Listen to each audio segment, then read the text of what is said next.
누가복음 16장 1절부터 13절 말씀. 또한 제자들에게 이르시되 어떤 부자에게 청지기가 있는데 그가 주인의 소유를 낭비한다는 말이 그 주인에게 들린지라. 주인이 그를 불러 이르되 내가 내게 대하여 들은 이 말이 어찌 됨이냐. 네가 보던 일을 셈하라. 청지기 직무를 계속하지 못하리라 하니, 청지기가 속으로 이르되 주인이 내 직분을 빼앗으니 내가 무엇을 할까. 땅을 파자니 힘이 없고 빌어먹자니 부끄럽구나. 내가 할 일을 알았도다.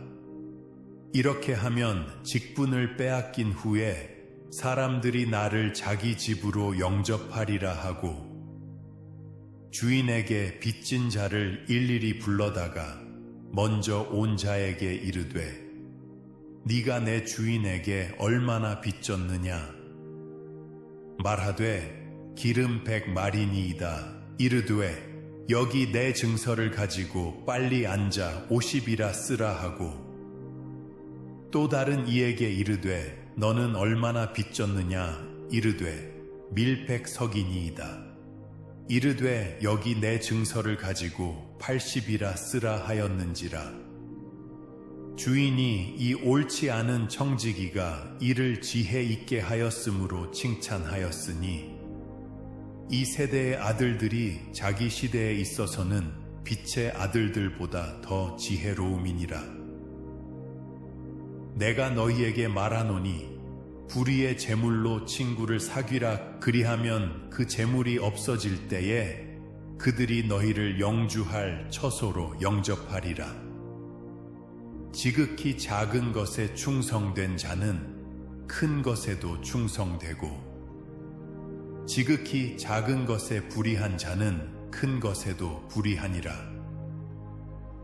너희가 만일 불의한 재물에도 충성하지 아니하면 누가 참된 것으로 너희에게 맡기겠느냐.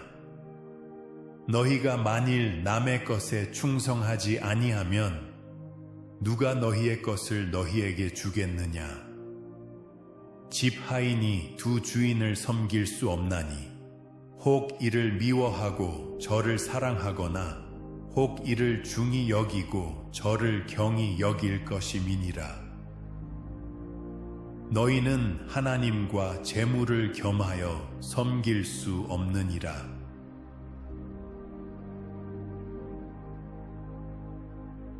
지난주에는 잃어버린 양 한 마리를 간절히 찾듯 잃어버린 영혼 하나하나를 간절히 찾으시는 하나님의 마음에 대해 말씀드렸습니다. 오늘 읽은 본문은 누가복음 중에서 가장 난해한 말씀이라고 신학자들이 말합니다. 몇 가지 주제가 복합이 되어 진짜 예수님이 하고자 하신 말씀이 무엇인지 아리송하다는 것입니다. 우선 본문을 잘 살펴보겠습니다. 여기에 영어로는 매니저 혹은 스튜어드를 청직이라고 번역을 했습니다. 이 청직이라는 단어는 교회 밖에서는 거의 사용하지 않는 단어입니다. 그러나 그 뜻은 관리인, 지배인, 총무라는 뜻입니다. 당시에는 부자들이 땅을 많이 가지고 있었지만 자신들은 멀리 도시나 외국에 사는 경우가 많았다고 합니다. 그래서 자기가 직접 땅과 소작인들을 관리할 수가 없어서 전문 관리인을 두었다고 합니다. 이 전문 관리인이 매일매일의 토지 관리를 했는데 가끔 주인에게 장부를 보여주고 청산을 했습니다. 그런데 이 주인이 청지기에 대한 나쁜 소식을 듣습니다. 이 청지기가 주인의 재산을 탕진하고 있다는 것입니다. 그래서 그 주인이 청지기를 불러서 따지는 장면입니다.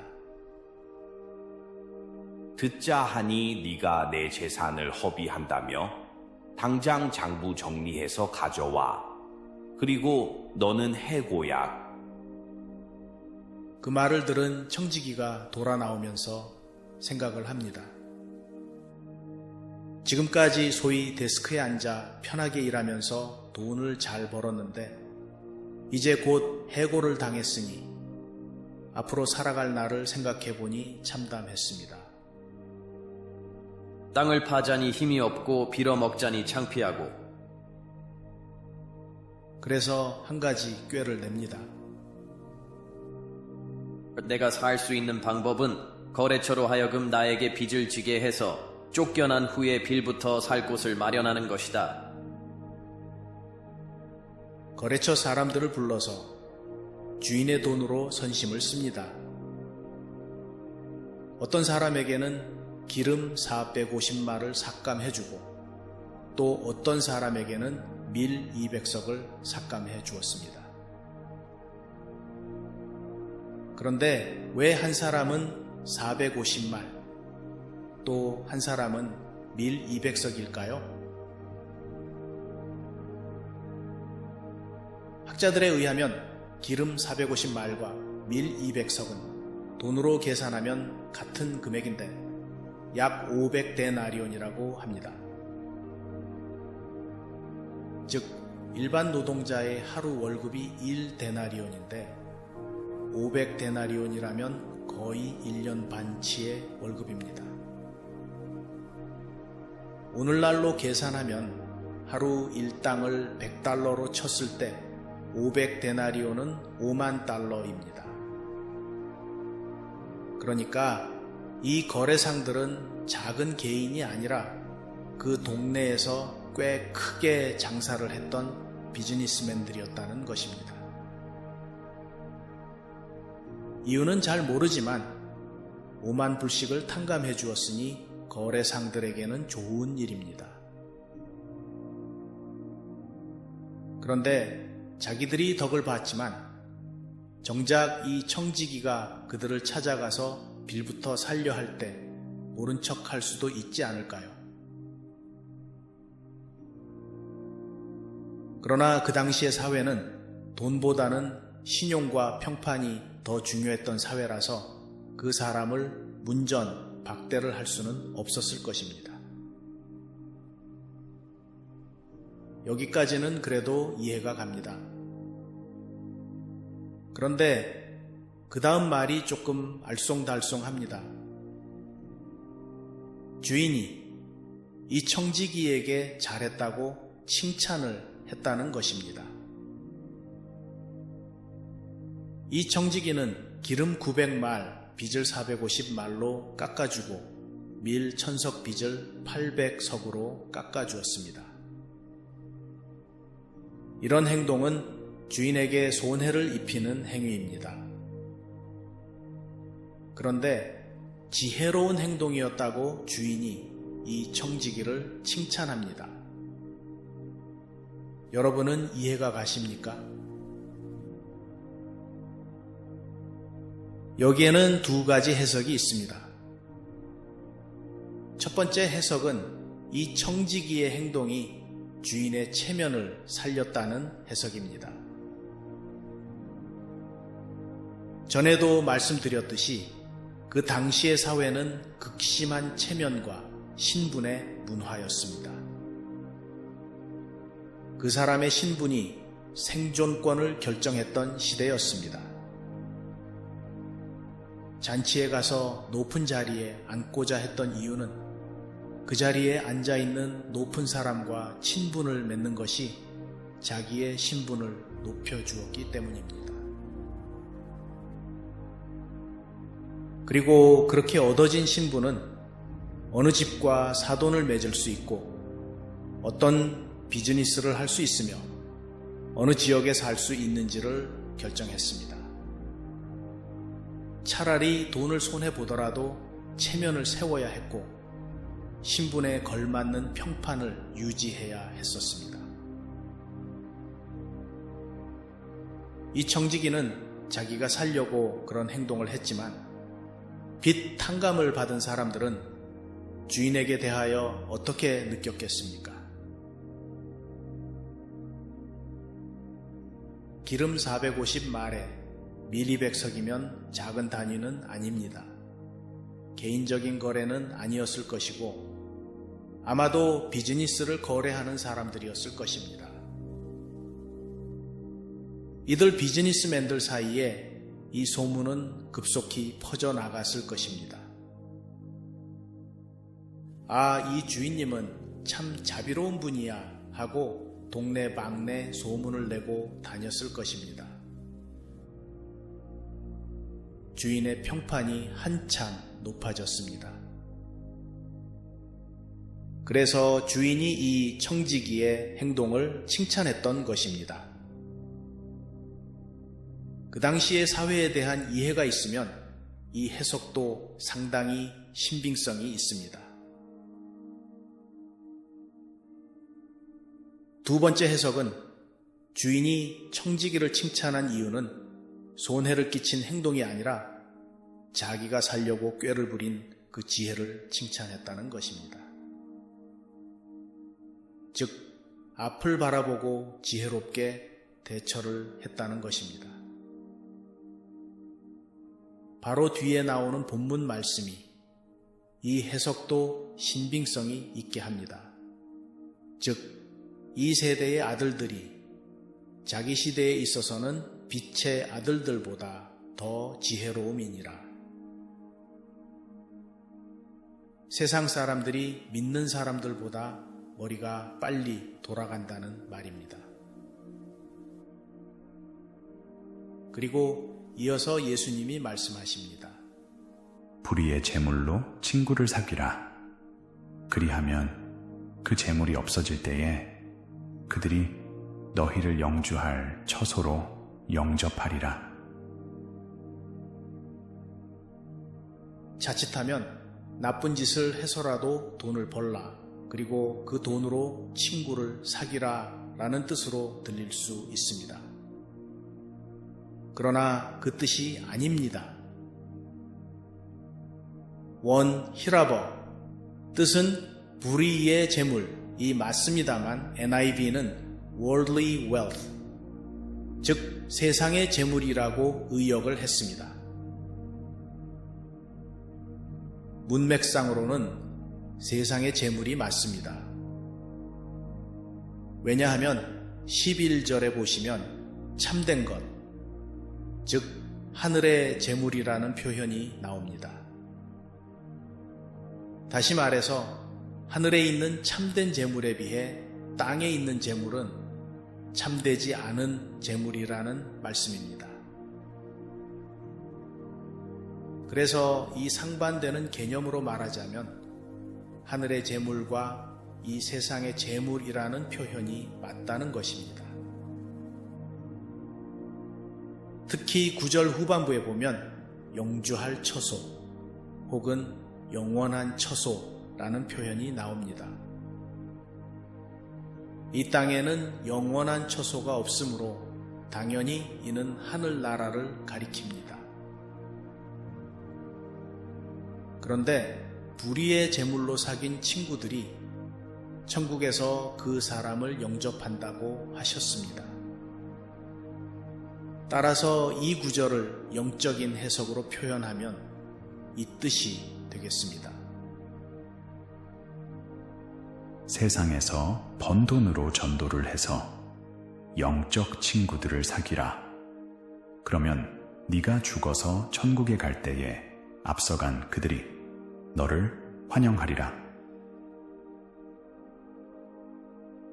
그들은 이렇게 말할 겁니다. 우리가 여기 있게 된 것은 당신이 당신의 제물로 선교를 했기 때문입니다. 감사합니다. 즉, 이 지혜 있는 청지기가 앞을 내다보고 계획을 세웠듯이 우리도 천국을 바라보고 계획을 세우라는 것입니다. 이 세상에서 번 돈으로 선교에 힘쓰라는 말씀입니다. 우리가 드리는 선교 헌금으로 선교사를 보내고 성경책을 나누어 주고 그 사람들로 하여금 영적 친구가 되게 하라는 말씀입니다. 그렇게 해서 이 땅에서 얻은 재물로 천국의 재물을 쌓으라는 말씀입니다. 그리고 그 비유 뒤에 나오는 예수님의 말씀도 알쏭달쏭합니다. 1절부터 9절까지의 말씀은 한 이야기라는 것이 분명합니다. 그러나 10절부터 13절까지의 말씀은 또 다른 이야기 같습니다. 재물에 대한 말씀은 맞지만 이야기의 흐름에 있어서 약간 비약이 있는 것 같습니다. 전에도 말씀드렸지만 성경 원본에는 이렇게 띄어쓰기도 없고 문장 부호도 없습니다. 마치 아버지 가방에 들어가시다 라고 쓰는 것입니다. 이것을 제대로 이해하기 위해 우리는 이렇게 붙여 쓰지 않고 띄어쓰기를 합니다. 아버지가 방에 들어가시다. 띄어쓰기를 잘못하면 이렇게 됩니다. 아버지 가방에 들어가시다. 그래서 성경학자들은 많은 연구를 통해서 문단을 나누고 번역을 합니다. 그런데 이런 작업이 정확한 과학이 아니라는 것입니다. 그래서 때로는 해석이 쉽지 않습니다. 그럼에도 불구하고 우리는 성경이 하나님의 말씀이라 믿기 때문에 성경이 말하고자 하는 뜻을 이해하려 노력합니다.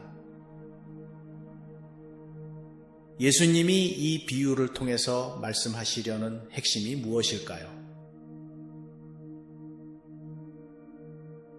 여러 가지 해석이 있지만 비유 뒤에 나오는 본문을 볼 때 재물에 대한 올바른 청지기의 자세가 핵심이라고 생각합니다. 그렇다면 앞서 말씀하신 비유와 맥락이 닿습니다.